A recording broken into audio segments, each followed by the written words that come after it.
माझं नाव मिथिला आहे. लहानपणापासून ते आत्तापर्यंत मी माझ्या आई-वडिलांपेक्षा माझ्या दादाला जास्त ओळखत होते, ज्यांनी माझ्या आई-वडिलांच्या मृत्यूनंतर नेहमी माझी काळजी घेतली.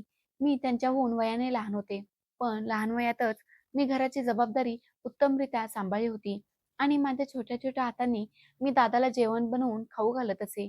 दादा माझ्यावर खूप प्रेम करायचा. त्याचं नाव अन्वय होतं. आम्ही दोघे एकमेकांशिवाय अपूर्ण होतो. मी कॉलेजला जायचे आणि दादा ऑफिसला जायचा. पण ज्या दिवशी मी कॉलेजला सुट्टी घ्यायचे किंवा दादा ऑफिसला सुट्टी घ्यायचा आणि आमच्या दोघांपैकी कोणी एक जरी घरात एकटा असायचा, तेव्हा आमचं मन लागत नसे. मोहल्ल्यातील लोक तर आमच्या या बहीण-भावाच्या नात्यावर अभिमान बाळगायचे. आम्ही दोघे बहीण-भाऊ जेव्हा लहान होतो, तेव्हाच आमचे आई-वडील आम्हाला या जगात एकटे सोडून निघून गेले. त्यावेळी दादाचे वय साधारण 15 वर्ष होते. आई-बाबांच्या मृत्यूनंतर दादाने नेहमी माझी काळजी घेतली. लहान वयापासूनच दादाने नोकरी करायला सुरुवात केली होती. तो कामही करायचा, अभ्यासही करायचा. मेहनत आणि जिद्दीने त्याला यशस्वी बनवले होते. आयुष्य साधे सोपे होते. पण आमच्या मनात जे प्रेम होते ते खूप मौल्यवान होते. मग तो दिवस आला जेव्हा दादाने स्वतःसाठी एक मुलगी पसंत केली. दादाने मला तिच्याबद्दल सांगितले. तेव्हा मी लगेचच शेजारच्या काकूंना घेऊन त्या मुलीच्या घरी गेले आणि दादाचे लग्न पक्के केले. मला माझ्या दादाच्या पसंतीचा अभिमान वाटला. ती मुलगी खूप सुंदर होती आणि तिचे नाव सोनाली होते. दादाच्या लग्नाच्या दिवशी मी सर्वात जास्त खुश होते, कारण या घरात आता माझी सोबती येणार होती. मी मनात पक्के ठरवले होते की मी माझ्या वहिनीला कधीही वहिनी नाही, तर माझ्या मोठ्या बहिणीसारखी मानेन. दादाचे लग्न खूप थाटामाटात पार पडले. त्यांच्या वैवाहिक जीवनाची सुरुवात झाली होती. वहिनी सुरुवातीला प्रेमाने वागायची. मी देखील माझ्या नव्या वहिनीचे घरात मोठ्या थाटामाटात स्वागत केले होते. मी वहिनीला म्हणाले, की "वहिनी, जर कधी दादाने तुम्हाला त्रास दिला तर मला नक्की सांगा. मी लगेच त्यांच्याकडून बदला घेईन." वहिनी माझ्या बोलण्यावर हसत असे आणि म्हणायची, की "तू तर आधीच माझी मैत्रीण झाली आहेस." काळ पुढे सरकत होता. घरातील वातावरण खूप आनंदी होते. दादा रोज संध्याकाळी उशिरा घरी यायचा, पण आल्यावर सर्वात आधी मला भेटायचा.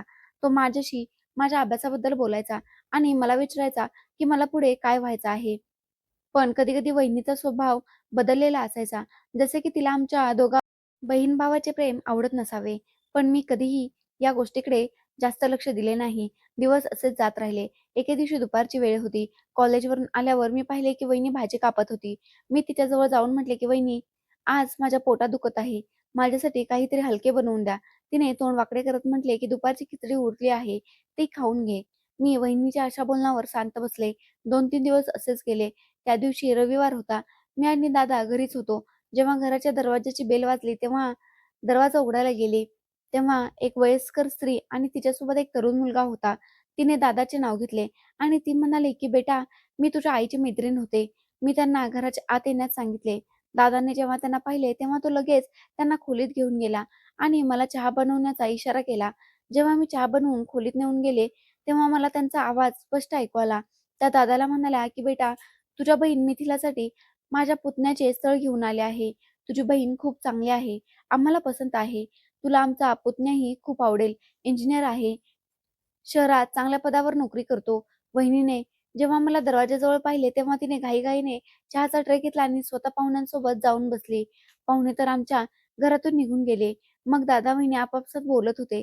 वहिनी दादाला सांगत होते, की "स्थळ खूप चांगले आहे. तुम्ही याचा गांभीर्याने विचार करायला हवा."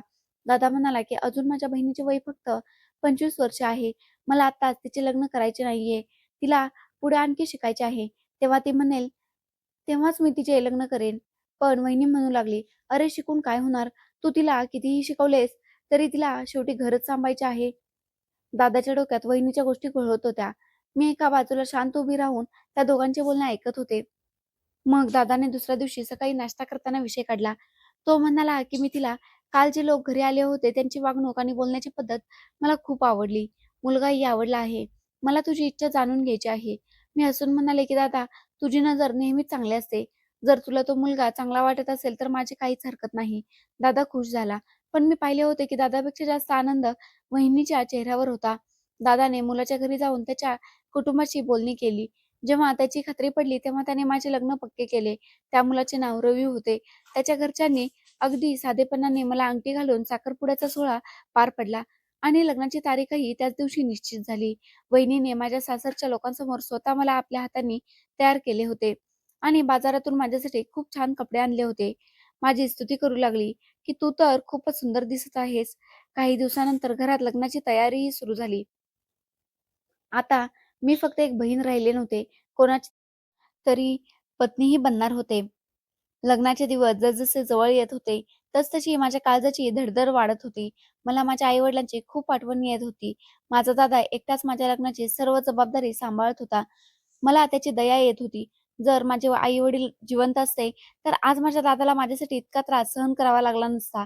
लग्नाच्या आदल्या दिवशी दादा माझ्याकडे आला आणि मला मिठी मारून म्हणाला, की "मिथिला, मी तुला नेहमीच खूप प्रेम दिले आहे आणि तू ही तुझ्या भावाच्या इज्जतीची नेहमीच काळजी घेतली आहेस.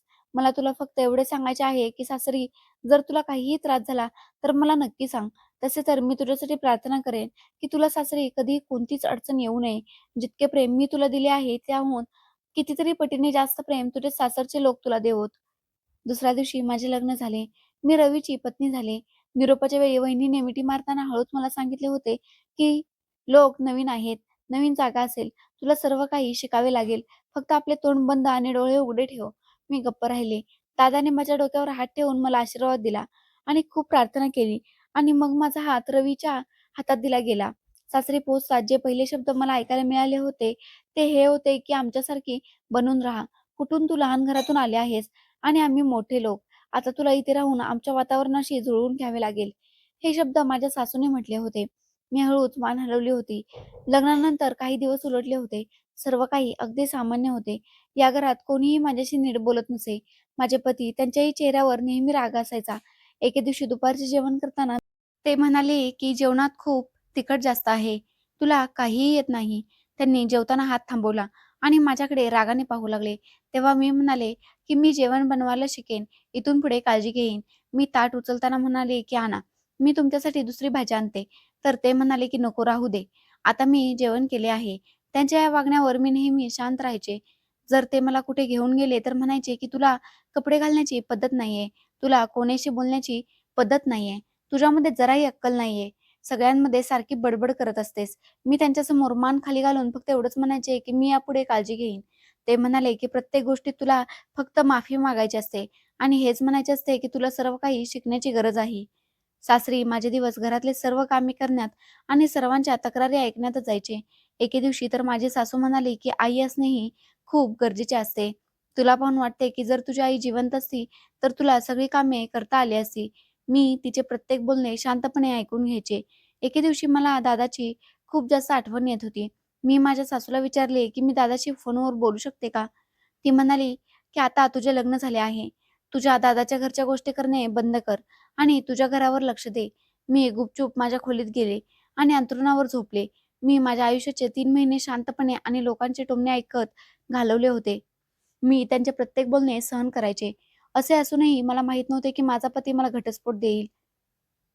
मला तर हे नाते टिकवायचे होते. एके दिवशी रवीने मला खरेदीसाठी बाहेर घेऊन जाण्याचे वचन दिले, पण नंतर तो मित्रांसोबत निघून गेला. जेव्हा तो घरी आला तेव्हा मी म्हणाले, "तुम्ही तर म्हणाला होतात, की मला शॉपिंगला घेऊन चाल. मी तुमची खूप वेळ वाट पाहत राहिले." तो म्हणाला, की "माझ्याकडे तुला शॉपिंग करून आणण्यासाठी फावला वेळ नाहीये." यावरही मी गप्प राहिले. दुसऱ्या दिवशी मी घराची साफसफाई करत होते. तेव्हा माझा नवरा जोरजोरात ओरडू लागला आणि मला हाक मारू लागला. मी धावतच त्याच्याजवळ गेले तर तो म्हणू लागला, की "तुझा मोबाईल खूप वेळेपासून वाजत आहे. हा अनोळखी नंबर कोणाचा आहे, जो तुला वारंवार फोन करत आहे?" मी घाबरत म्हणाले, की "मला माहीत नाही. मी काही पाहिले नाही. मी तर खूप वेळेपासून कामात व्यस्त आहे." रवीने फोन माझ्या दिशेने फेकत म्हटले, "घे, स्वतःला खूप शहाणी समजतेस, पण सत्य तर काही वेगळेच आहे." मी नंबर पाहिला. कोणतातरी अनोळखी नंबर होता. मी स्वतःचा बचाव करत म्हणले, "मी हा नंबर पहिल्यांदाच पाहिला आहे. मला माहीत नाही की कोणाचा नंबर आहे. तुम्ही स्वतः कॉल करून विचारा की कोण आहे." त्याने माझ्या तोंडावर थोबाडीत मारली आणि म्हणू लागला, की "जीभ चालवतेस?" म्हणू लागला, की "मला तुझ्यावर कधीच विश्वास नव्हता आणि आजपासून तू माझ्या आयुष्यातून मुक्त आहेस." त्याचे हे बोलणे ऐकून माझ्या पायाखालची जमीनच सरकली. मी म्हणाले, "हे तुम्ही काय म्हणत आहात?" तो म्हणाला, की "बस, मी घटस्फोटाचे पेपर्स लवकरच बनवून घेईन आणि तुझ्या घरी पोहोचवेन. तू माझ्या घरातून निघून जाऊ शकतेस." मी त्याच्यासमोर हात जोडू लागले आणि म्हणाले, की "प्लीज रवी, असे करू नका. मी तर बऱ्याच काळापासून तुला सोडायचा विचार करत होतो. पण आज मला कारण मिळाले. कारण तुझे खरे रूप मला समजले."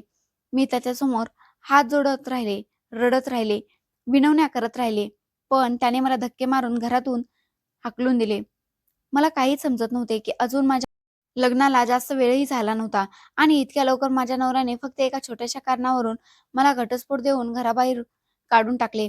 इथपर्यंत की मी हात जोडून त्याची माफी मागितली होती. तरीही माझी काहीच चूक नव्हती. आता मी इकडे-तिकडे काय भटकणार? घरचे दरवाजे माझ्यासाठी बंद झाले होते. त्यामुळे मी रिक्षा पकडून थेट माझ्या माहेरी आले. घरी पोहोचल्यावर वहिनीने दरवाजा उघडला. ती आश्चर्याने माझ्याकडे पाहत होती. मी तिच्यासमोर रडायला सुरुवात केली आणि तिला जेव्हा सर्व काही सांगितले तेव्हा ती गप्प झाली. असे वाटत होते जसे तिची वाचाच गेली आहे. पण तिचे डोळे काहीतरी सांगत होते. तेव्हाच दादा आतून धावत बाहेर आला आणि विचारू लागला की काय झाले आहे? मी दादाला काही सांगणार इतक्यातच बेशुद्ध होऊन पडले. जेव्हा माझे डोळे उघडले तेव्हा दादा माझ्यासमोर बसला होता. मी त्याला सर्व काही सांगितले, की कशाप्रकारे माझ्या नवऱ्याने मला घरातून हाकलून दिले आणि आता घटस्फोट येणार आहे, असे म्हणत आहे. दादा म्हणाला, की "मी त्याला सोडणार नाही."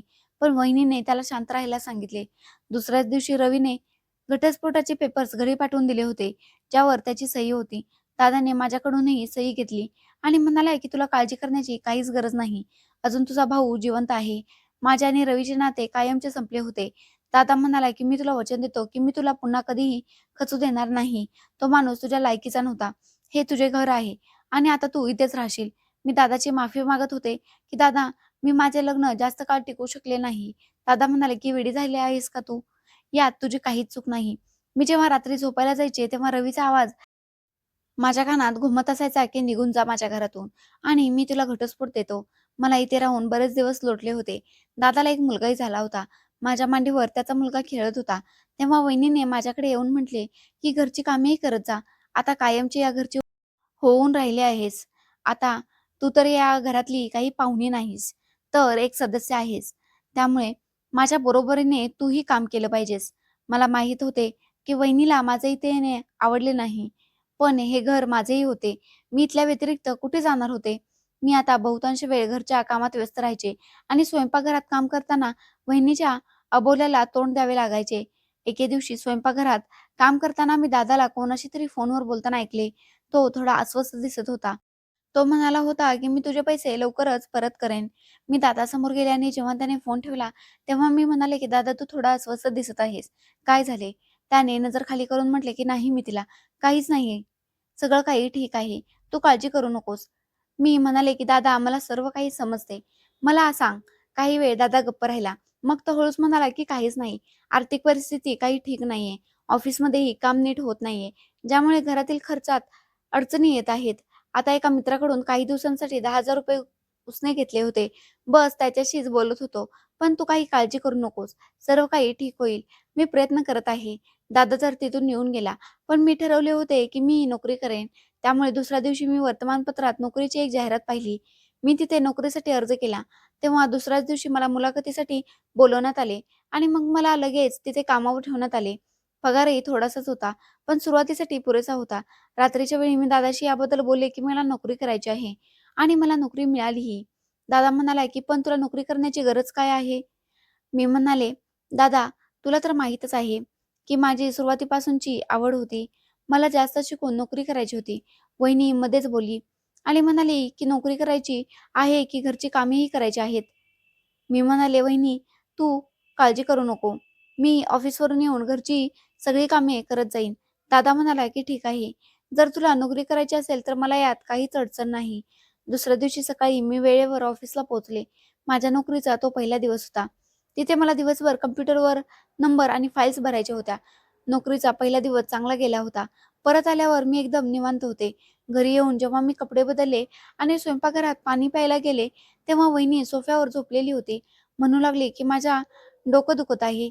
अजून जेवणाचे काही बनवले नाही. तू बनवून घे." मी भराभर घरच्या सर्व कामांना लागले. जेवण बनवले, साफ-सफाई केली. असे वाटत होते जसे वहिनीने दिवसभर घरातले काहीच काम केले नव्हते. जेव्हा रात्री दादा घरी आला, तेव्हा त्याने विचारले, की "ऑफिसचा पहिला दिवस कसा गेला?" मी त्याला सांगितले, की "खूप छान गेला." मग त्याने पगाराबद्दल विचारले. तेव्हा मी म्हणाले, की "दादा, मी लाईट आणि गॅसचे बिल भरत जाईन." दादा म्हणू लागला, की "नाही, नाही. तू तुझा पगार स्वतःजवळ ठेव. तुझेही स्वतःचे खूप खर्च आहेत." पण मी त्याला समजावून सांगितले, की "मी एवढे तर करूच शकते." वहिनीने बोलताना म्हटले, की "काम करण्याची आवड आहे, तर सकाळी जाऊन काम कर. पण परत आल्यावर घरची कामेही करावी लागतील. दादा वहिनीचे बोलणे मान खाली घालून ऐकत राहिला. मी म्हणाले, "वहिनी, मी ऑफिसवरून येऊन सगळी कामे करत जाईन. तुम्हाला काळजी करण्याची काहीच गरज नाही." रात्री दादाने हळूच विचारले, की "मिथिला, काही झाले तरी तू तुझ्या वहिनीच्या बोलण्याला वाईट वाटून घेऊ नकोस. ती थोडी भावूक आहे." मी म्हणाले, "दादा, मी वहिनीच्या बोलण्याला वाईट मानत नाही. फक्त सर्वांना खुश ठेवायचे आहे." काही दिवसानंतर मी पगारामधून काही पैसे वाचवून दादाचे कर्ज फेडण्यासाठी त्याला दिले होते. दादा खूप खुश झाला होता आणि तो माझ्या डोक्यावर हात ठेवून म्हणू लागला, की "लहानपणापासून ते आतापर्यंत तू नेहमीच माझी काळजी घेत राहिलीस." मी म्हणाले, "दादा, नेहमी तूच मला जगायला शिकवले आहेस. आता माझी वेळ आहे." आणि त्या दिवशी मला वाटते, की मी फक्त नोकरी सुरू केली नाही, तर दादाच्या त्यागाचा थोडासा भारही माझ्या खांद्यावर घेतला आहे. संध्याकाळी जेव्हा मी ऑफिसवरून घरी पोहोचले, तेव्हा घरचा दरवाजा उघडा होता. मी जशी घराच्या आत प्रवेश केला, तेव्हा वहिनी अंथरुणावर झोपलेली होती. म्हणू लागली, की "माझी प्रकृती ठीक नाहीये. मी जेवण बनवले नाहीये. तू बनवून घे." मी शांतपणे खोलीत जाऊन कपडे बदलले आणि भराभर सर्व कामांना लागले. आता माझे रोजचे रुटीन हेच झाले होते. आधी मी ऑफिसला जाऊन काम करत असे. त्यानंतर घरी येऊन सर्व कामे करायची. मला 1 मिनिटही विश्रांती घेण्यास वेळ मिळत नसे. रात्रीही घरच्या सर्व कामांमधून मोकळा होता होता 2 वाजायचे. जसे जेवण तयार व्हायचे, वहिनी लगेच जेवायला यायची आणि मग जेवणात चुका काढायची. पण दादा म्हणायचे, की "माझ्या बहिणीने नेहमी मला स्वतःच्या हाताने जेवण बनवून खाऊ घातले आहे. मला तर नेहमीच तिच्या हातचे जेवण खूप आवडते." दादाच्या तोंडून स्तुती ऐकून माझे मन आनंदी व्हायचे. दर महिन्याला जेव्हा मला पगार मिळायचा, मी थोडीशी खरेदी स्वतःसाठी करायचे. वहिनीसाठीही काहीतरी भेटवस्तू आणायचे आणि दादाच्या मुलासाठीही चॉकलेट आणायचे. वहिनीच्या कटू बोलण्याने माझे मन खूप दुखावले होते. मी तिच्या बोलण्याकडे जितके दुर्लक्ष करण्याचा प्रयत्न करायचे, तितकेच ती माझा अपमान करण्याची कोणतीही संधी सोडत नसे. मी रात्री येऊन सगळी कामे करायचे. तरीही एके दिवशी वहिनीने दादासमोर म्हटले, की "पहा, तुझी बहीण मला खूप त्रास देते. ऑफिसवरून घरी येऊन झोपते. घरची सर्व कामे मलाच करावी लागतात." दादा समजून गेला होता, की वहिनी खोटे बोलत आहे. त्यामुळे तो शांत राहिला आणि मला जेवणाचा इशारा केला. जेव्हा तिला वाटले, की दादाने मला काहीच म्हटले नाही, तेव्हा ती स्वयंपाकघरात येऊन म्हणू लागली, की "तू फक्त तुझ्या भावाची चांगली बनतेस." मी म्हणाले, "वहिनी, मी माझ्या भावासाठी नेहमीपासूनच चांगले आहे. फक्त तुमच्या दृष्टिकोनात फरक आहे." वहिनी गप्प झाली, पण तिच्या नजरेत नाराजी होती. दुसऱ्या दिवशी ऑफिसमध्ये एक मीटिंग ठेवण्यात आली. घरी यायला मला उशीर झाला. मी जेव्हा घरी पोहोचले, तेव्हा वहिनीने रागाने दरवाजा उघडला आणि म्हणू लागली, "आता काय, रोजच उशिरा घरी येणार का? तुझ्या ऑफिसमध्ये रात्रीचीही काम असते का?" मी म्हणाले, "वहिनी, आज मीटिंग होती म्हणून मला उशीर झाला. नाहीतर मी रोज लवकरच येते." ती म्हणाली, की "तुझे बहाणे तर संपतच नाहीत. चल लवकर, स्वयंपाकघरात भांडी पडलेली आहेत, ती घासून काढ." वहिनीचे बोलणे ऐकून तर मला जेवण्याची इच्छा होत नव्हती. मग काय, कपडे बदलल्यानंतर मी कामाला लागले. दादानेही विचारले, की "आज उशीर का झाला?" तेव्हा मी त्याला सांगितले, की "आज ऑफिसमध्ये काम जास्त होते." त्याने माझ्या डोक्यावर हात ठेवला आणि म्हणाला, की "मला माहीत आहे, की तू स्वतः खूप दमत आहेस, पण तुझी सोबत माझ्या आयुष्याची शांती आहे. तू आमच्यासाठी जे केले आहेस, ते मी कधीही विसरणार नाही." दादाचे बोलणे ऐकून माझ्या डोळ्यात अश्रू आले. दुसऱ्या दिवशी जेव्हा मी स्वयंपाकघरात नाश्ता बनवत होते, तेव्हा वहिनी माझ्याकडे आली आणि म्हणू लागली, की "माझी सोन्याची अंगठी हरवली आहे. कालपर्यंत तर कपाटातच होती, पण आता ती सापडत नाहीये." मी दचकून तिच्याकडे पाहिले. मी म्हणाले, "वहिनी, तुम्ही नीट तपासले का? कदाचित तुम्ही कुठेतरी ठेवून विसरला असाल." ती म्हणाली, की "मला सगळं माहीत आहे. पण तू ऑफिसवरून येऊन एकटी स्वयंपाकघरातही गेली होतीस आणि माझ्या खोलीतही." मी मागे वळून म्हणाले, की "वहिनी, तुमचा अर्थ काय आहे नक्की?" मला खूप राग आला होता. "तुम्ही माझ्यावर खोटा आरोप लावत आहात." ती म्हणाली, की "तुला पैशांची गरज होती ना? कदाचित म्हणूनच तू माझी सोन्याची अंगठी चोरली असशील." "मी आरोप लावत नाहीये. फक्त गोष्ट स्पष्ट करत आहे." वहिनीच्या तोंडून निघालेले शब्द माझी सहनशीलता संपवत होते. मी पूर्णपणे गप्प राहिले. मी वहिनीला काहीच म्हटले नाही. मी ठरवले होते, की मी संधी पाहून दादाशी बोलेन आणि रात्री जेव्हा दादा आला, तेव्हा वहिनीने माझा आधीच विषय काढला होता. म्हणू लागली, की "तुझी बहीण स्वतः माझ्या खोलीत गेली होती आणि तेव्हापासूनच माझी सोन्याची अंगठी गायब आहे." यावर दादाने आश्चर्याने माझ्याकडे पाहिले. मी म्हणाले, "दादा, मी गेले होते वहिनीच्या खोलीत, पण मुन्नाचे कपडे काढण्यासाठी. त्या व्यतिरिक्त मी काहीही घेतले नाही. तुला माहीत आहे ना, की मी कशी आहे." दादाने गंभीर होऊन म्हटले, की "सोनाली, तुला आठवतंय गेल्या महिन्यात जेव्हा आपण घराची सफाई केली होती, तेव्हा तू म्हणाली होतीस, की मी माझे सर्व दागिने छोट्या कपाटाच्या लॉकरमध्ये ठेवते, तर तुझी अंगठी ही तिथेच असेल." वहिनीचा चेहरा एका क्षणासाठी पांढरा पडला. ती म्हणू लागली की ठीक आहे, मी पाहते. पण जर तिथे नसेल तर? दादाने रागाने वहिनीकडे पाहिले आणि म्हणाला, जर तिथेही सापडली नाही तरीही मी माझ्या बहिणीला चोर मानणार नाही. वहिनीला एक मोठा धक्का बसला. ती लगेचच खोलीत अंगठी शोधण्यासाठी गेली. पण जेव्हा ती परत आली तेव्हा तिच्या चेहऱ्यावर लाजरवाणे भाव होते. पण तिने काहीच म्हटले नाही. दादाने जेव्हा तिच्या हातात अंगठी पाहिली तेव्हा म्हणाला, तुला काही सांगायचे आहे का? वहिनीने काहीच म्हटले नाही. दादा म्हणू लागला, पण तुला मिथिलाची माफी मागावी लागेल.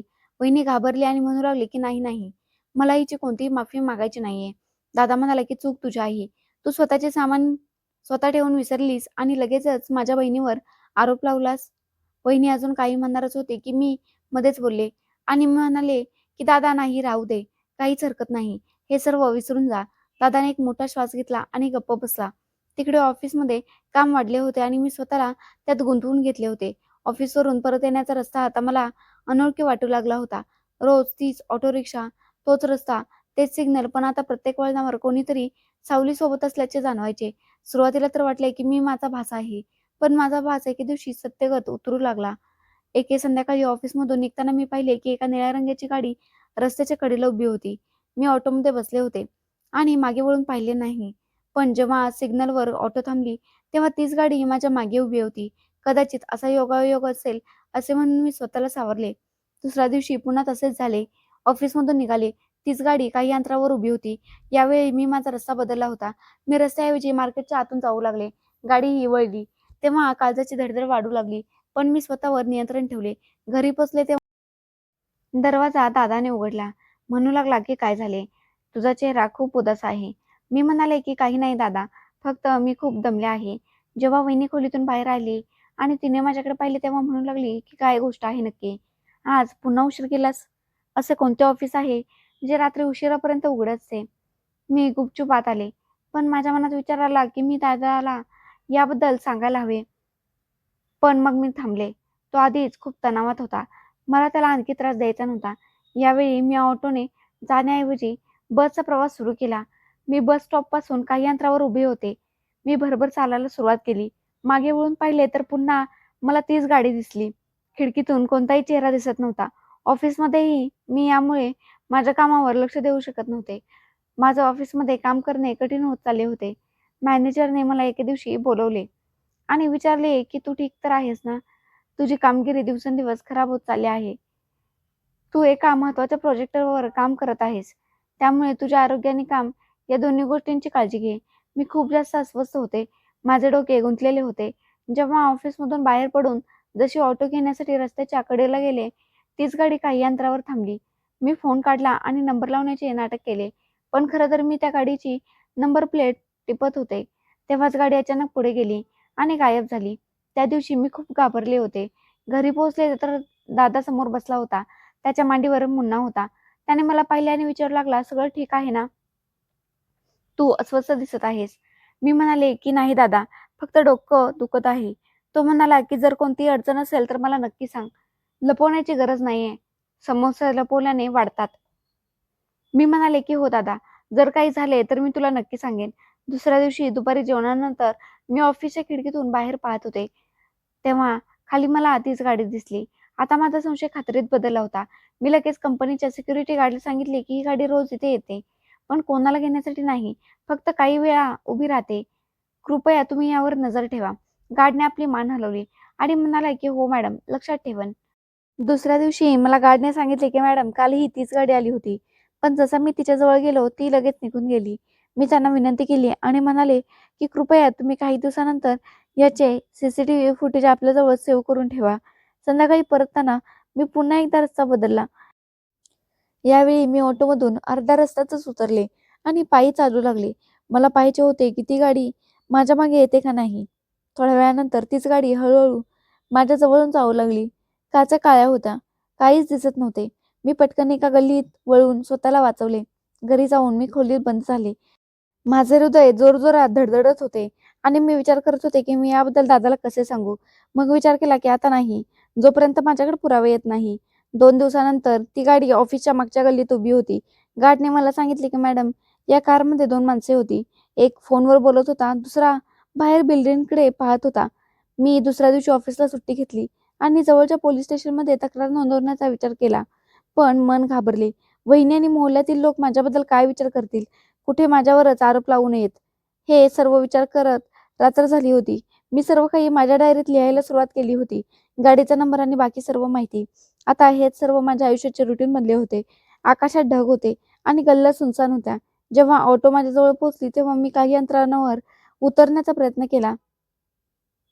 म्हणाले की दादा इथे थांबवा. मी भाडे देऊन पायी गल्लीत प्रवेश केला. मी भरभर चालण्याचा प्रयत्न केला तेव्हाच मला कोणीतरी माझ्याजवळ येत असल्याची चाहूल लागली. अचानक कोणीतरी मागून माझ्या तोंडावर ओला कापड ठेवला. मी ओरडण्याचा प्रयत्न केला, पण आवाज माझ्या तोंडातून बाहेर येऊ शकला नाही. तेव्हाच माझ्या डोळ्यांसमोर अंधार दाटून आला. जेव्हा मला शुद्ध आली तेव्हा मी एका खोलीत होते. तिथे मंद प्रकाश होता. माझ्या डोळ्यांना स्पष्ट दिसत होते. डोके जड वाटत होते. वरती पडदे आणि जवळच आरसा दिसत होता. असे वाटत होते जसे एखाद्या हॉटेलची खोली आहे. मी स्वतःला सावरले. माझे कपडे नीट केले आणि खोलीकडे पाहू लागले. माझे हातपाय मोकळे होते. ना कोणती बेडी, ना कोणती साखळी, पण दरवाजा बंद होता. काही वेळानंतर हळूवार चाहूल ऐकू आली. दरवाजा उघडला आणि एक मुखवटा घातलेला माणूस आत आला. तो हळूहळू चालत माझ्याजवळ आला. मी लगेच दरवाजाच्या मागे लपले. खोलीत एक छोटे टेबल होते, ज्यावर फुलदाणी ठेवलेली होती. जसा तो आत आला मी पूर्ण ताकदीनिशी ती फुलदाणी त्याच्या डोक्यावर मारली.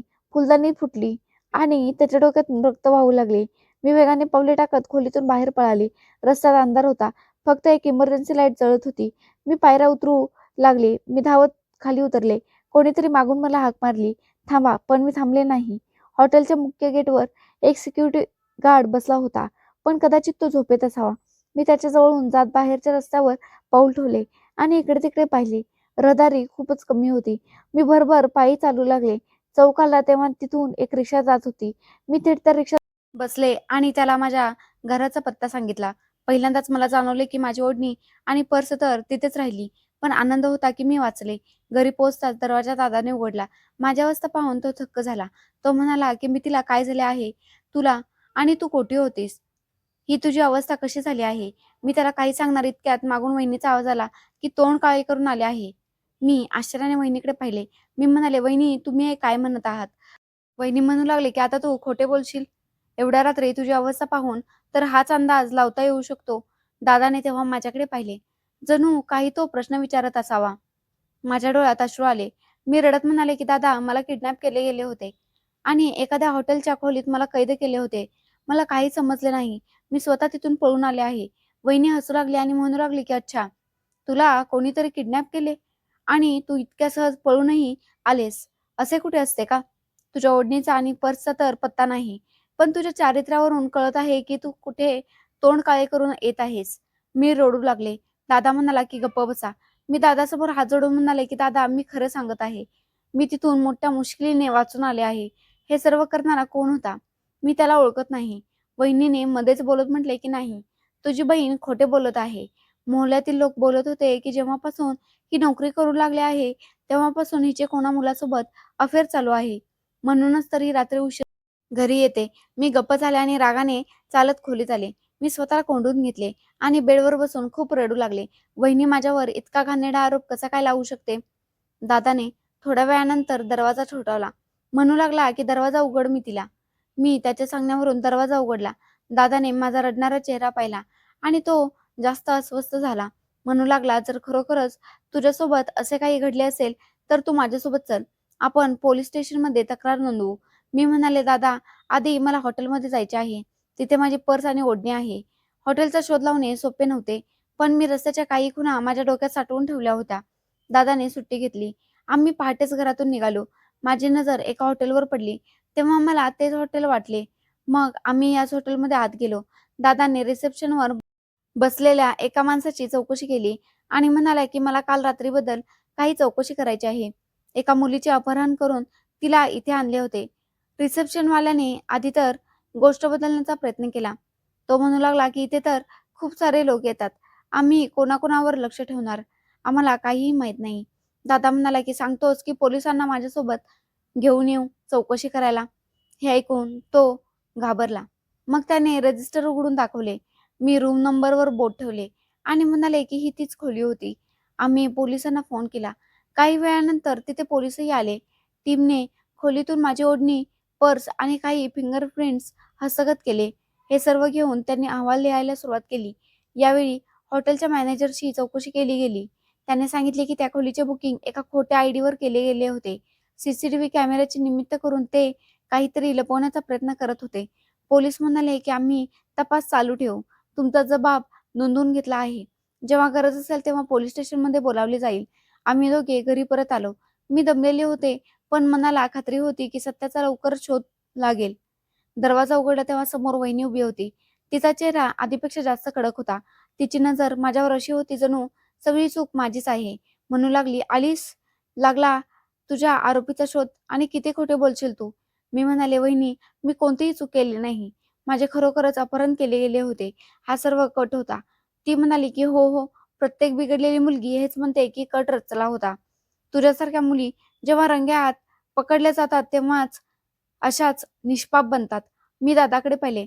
"दादा, तू तर मला ओळखतोस की तुलाही माझ्यावर संशय आहे." दादा गप्प राहिला, पण त्याची नजर माझ्या नजरेला भिडत नव्हती. मी म्हणाले, "दादा, मी शपथ घेते. मी खरे बोलत आहे. पोलिसांकडे रिपोर्ट आहे, पुरावा आहे. पोलीस सर्व काही शोधून काढतील." वहिनीने मध्येच बोलत म्हटले की "बहाणे बनवू नकोस. तू या घराची बदनामी केली आहेस. मोहल्ल्यातील लोकही गोष्टी बनवत आहेत." मी म्हणाले की "नाही वहिनी, असे काहीच नाहीये." वहिनी म्हणू लागली की "आता मला वाटते की तुझ्या भावानेही विश्वास ठेवायला हवा."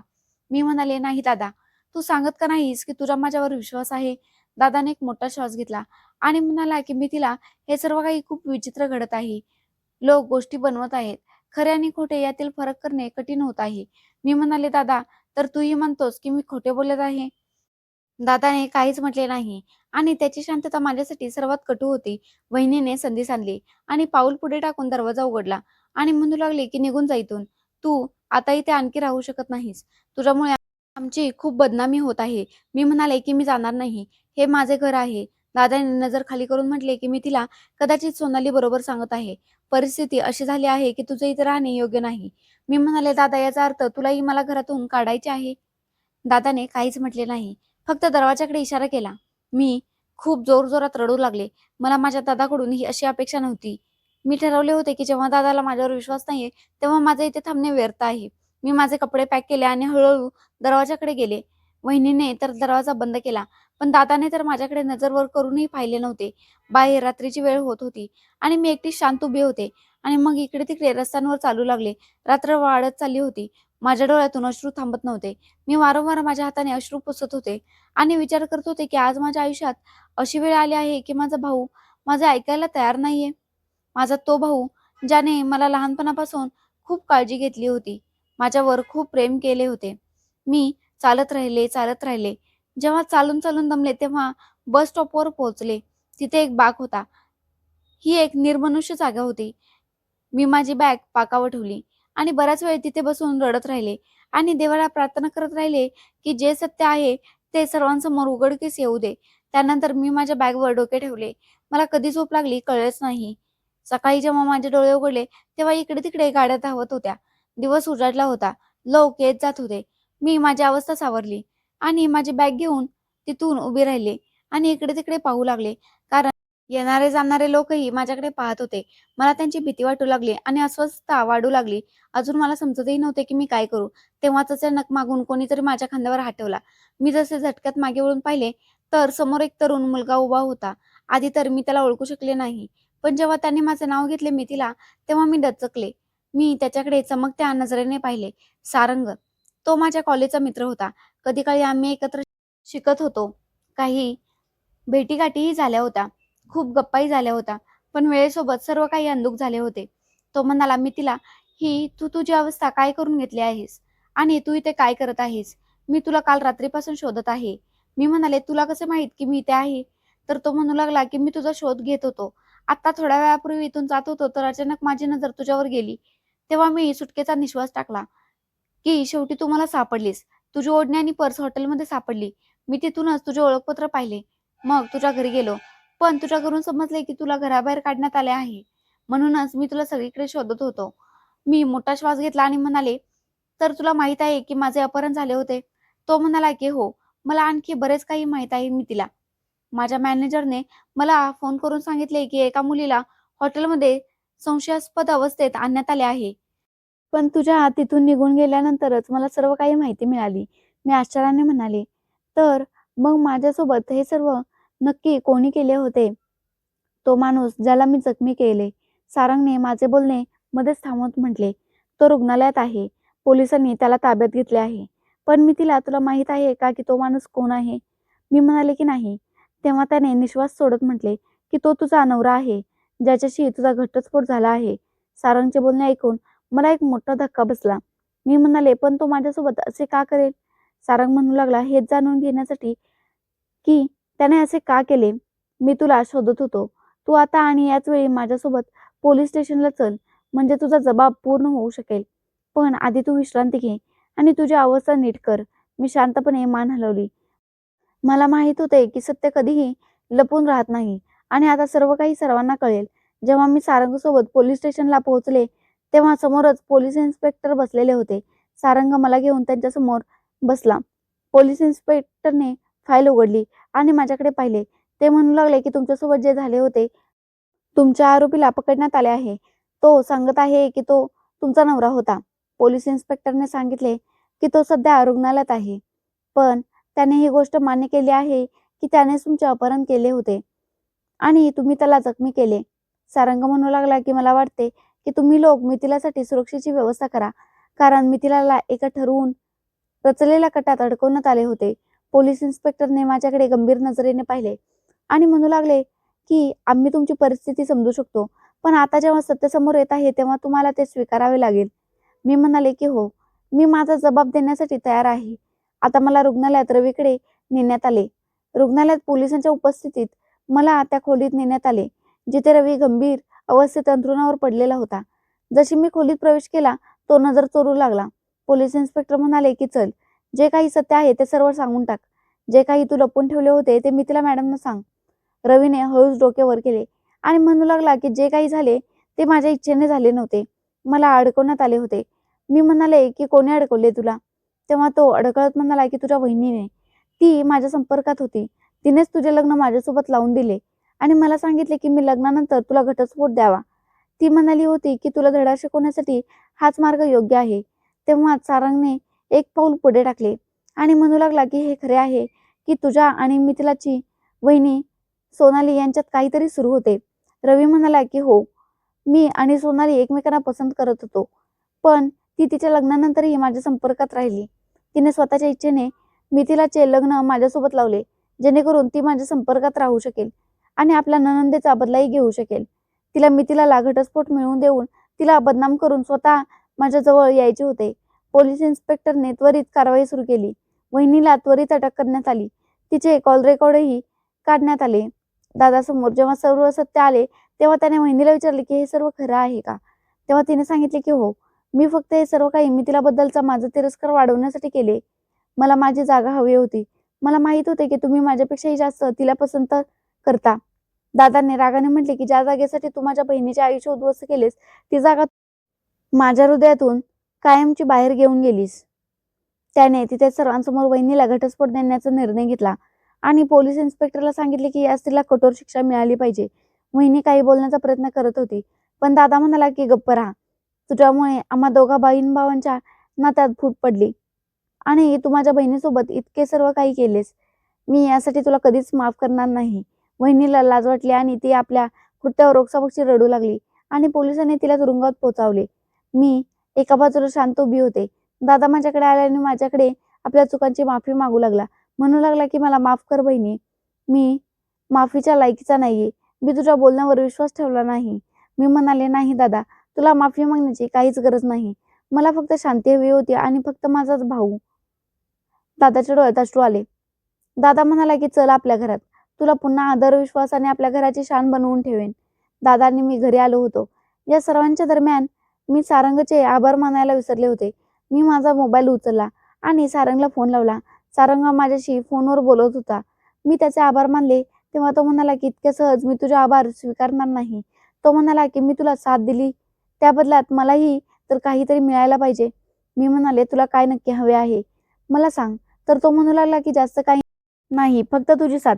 जेव्हा त्याने ही गोष्ट सांगितली तेव्हा मी अचानक गप्प झाले. तो म्हणू लागला की कदाचित तुला माहित नाही की मी तुला कॉलेजच्या काळापासूनच खूप पसंत करतो.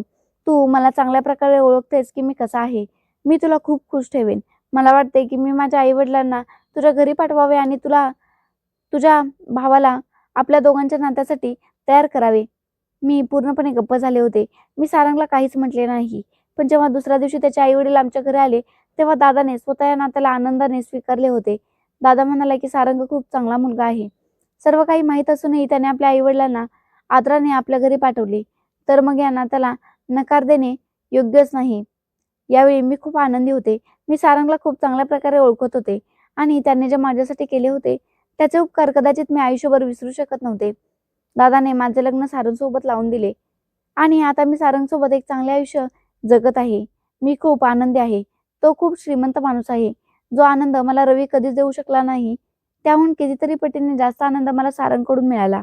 दुसरीकडे माझा दादा एकटाच राहिला होता. तेव्हा काही काळानंतर मी त्याच्यासाठी एक चांगलीशी मुलगी शोधून त्याचं दुसरे लग्न लावून दिले. कारण दादाकडे मुलगा होता आणि त्याची काळजी घेण्यासाठी एका स्त्रीची खूप गरज होती. ज्या मुलीशी दादाचे लग्न लावून दिले होते, ती मुलगी खूप समजूतदार आणि साधी मुलगी होती आणि आजही वहिनी बनून माझ्यावर खूप प्रेम करते. तिने दादाला आणि त्याच्या मुलाला खूप खुश ठेवले आहे. मित्रांनो, मी आशा करते की तुम्हाला आमची कथा आवडली असेल. कथा आवडली असेल तर व्हिडिओला लाईक करा आणि चॅनलवर नवीन असाल तर चॅनलला सबस्क्राईब करा आणि हो, नोटिफिकेशन बेल नक्की दाबा, जेणेकरून पुढील अपडेट सर्वात आधी तुम्हाला मिळेल. धन्यवाद.